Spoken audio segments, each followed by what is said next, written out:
কারণ সবচেয়ে বিপজ্জনক কারাগার হলো সেটি যার দরজা খোলা থাকে কিন্তু আমরা ভয়ে বাইরে বের হতেই না। একটা গল্প বলি, একটি খাঁচার উপরে কলা ঝুলানো ছিল, কিন্তু সেই কলাগুলো শুকিয়ে কালো কয়লার মতো হয়ে গিয়েছে। নিচে 5টি বান্দর বসে রয়েছে, যাদের চোখে যেন জ্যান্ত লাশ সেই শক্তি দেখা যাচ্ছে। তারা ক্ষুধায় ছটফট করছিল, কিন্তু কলার যে কাঁদি সামান্য নড়লেই বান্দরগুলো নিচে ভয়ে আতঙ্কে ছটফট করতে থাকে। এর পিছনে কারণটা কী ছিল? একটা সময় ছিল যখন বান্দরগুলোকে ওই কলা ঝুলিয়ে রেখে তাদেরকে সিঁড়ি দিয়ে উপরে উঠতে বলা হয় তোমাদের মধ্যে যে এই কলা নেবে সে তো কলা খেতে পারবে। সব বান্দর একে একে ট্রাই করতো, কিন্তু সেই সময় সেখানে একটা গরম পানির কল রাখা ছিল, আবার বলতে পারেন কারোর জন্য ঠান্ডা পানির কল রাখা ছিল। যখনই বান্দরদের মধ্যে থেকে কেউ এই কলা ধরার চেষ্টা করতো, তখনই সেখান থেকে প্রচণ্ড গরম অথবা প্রচণ্ড ঠান্ডা পানির একটা স্রোত তাদেরকে ধাক্কা দিয়ে নিচে ফেলে দিত। এবং এই শাস্তি শুধুমাত্র ওই একজন বান্দরকে দেওয়া হতো না যে বান্দর এই চেষ্টা করছে, বরং ওই সময় থাকা সমস্ত খাঁচার মধ্যে প্রত্যেকটা বান্দরকে এই শাস্তি দেওয়া হতো। তারা আতঙ্কে ভয়ে একে একে ওই প্রজন্মরা বলল, আমরা এই কলা আর কখনো ধরবো না। এরপরে অনেক বছরের পর বছর পার হয়ে গেল, কলাগুলো শুকিয়ে শেষ হয়ে গেল, সেইখানে থাকা সিঁড়িটা তখনও থেকে গেল।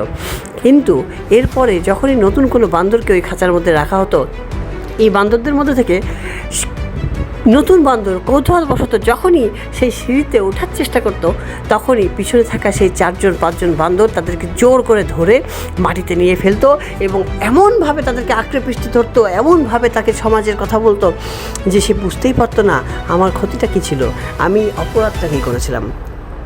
এই ঘটনা আমাদের প্রতিনিয়ত চারপাশে হচ্ছে, যেখানে অফিসে আপনাকে পলিটিক্যাল সিস্টেমের মধ্যে দিয়ে চলতে হচ্ছে, যেখানে পরিবারে আপনাকে পলিটিক্যাল সিস্টেমের মধ্যে দিয়ে চলতে হচ্ছে, যেখানে শিক্ষা প্রতিষ্ঠান কিংবা সমাজে আপনি যখন নতুন কিছু গড়ে তোলার চেষ্টা করছেন, আপনাকে এই পলিটিক্যালের মধ্যে দিয়ে চলা হচ্ছে। অফিস পলিটিক্সে বলা হচ্ছে, মিটিংয়ের মধ্যে একজন এসে বলতেছে যে আপনাদের মধ্যে থেকে যে এটা করবে সে বেস্ট, আপনি অমুকদের থেকে ভালো করেন।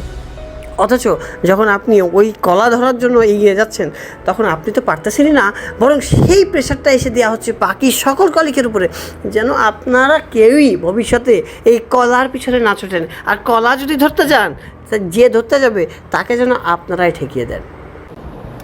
এই ভিডিওটা সেই সবার জন্য যারা আজকে আপনি যখন অফিসে যান, যখন আপনি স্কুলে যান, যখন আপনি নতুন কোনো আপনার নিজের জন্য ক্যারিয়ার করতে চান, তখন আশেপাশে থাকা লোকগুলো বলে, তোমার মতো এরকম এনার্জি নিয়ে আমিও শুরু করেছিলাম, জানো তো, আমরা যখন প্রথমে তোমার মতো বয়সে ছিলাম তখন আমরা এই এনার্জিতেই কাজ করেছিলাম। তুমি আজকে যে কথাটা অফিসের বসকে বলতে চাচ্ছ, জানো তো, এই কথাটা আমরা অনেকবার বলেছি মিটিংয়ে, বলে বলে বলে বলে আমরা অভ্যস্ত হয়ে গিয়েছি। তুমি তো কেবল নতুন, আর কয়েকদিন যাক, তারপর দেখো। একটা মানুষ সেদিনকে পুরোপুরি ভাঙতে শুরু করে, ধ্বংস হইতে শুরু করে যেদিন প্রথমবার তার সামনে কোনো অন্যায় ঘটে এবং সে যখন অন্যায়ের প্রতিবাদ করতে যেয়ে দাঁড়ায়। আর আপনার মতো মানুষ যে ভাঙতে পারেনি এই অপরাধ, সে তাকে বলে চেষ্টা করে লাভ নাই, আমরাও চেষ্টা করছি। আমি তোমাদেরকে বলি, নতুন প্রজন্ম, চেষ্টা করেই লাভ আছে।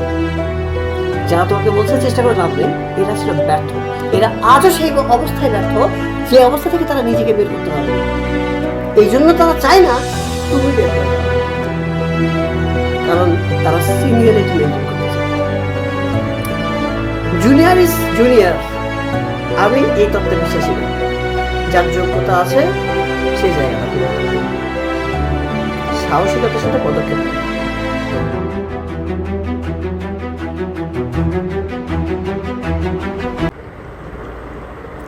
এই সাইকোলজিক্যাল যে প্যাটার্নটা বললাম তাকে বলা হয় মানকি সাইকোলজি মেটাফোর্স। পৃথিবীতে সাইকোলজির থেকে সবথেকে শক্তিশালী এবং সবথেকে গুরুত্বপূর্ণ সাবজেক্ট আর কিছুই নেই। আর আপনি যদি নতুন নতুন সাইকোলজি এবং মেটাফিজিক্স নিয়ে জানতে চান, তাহলে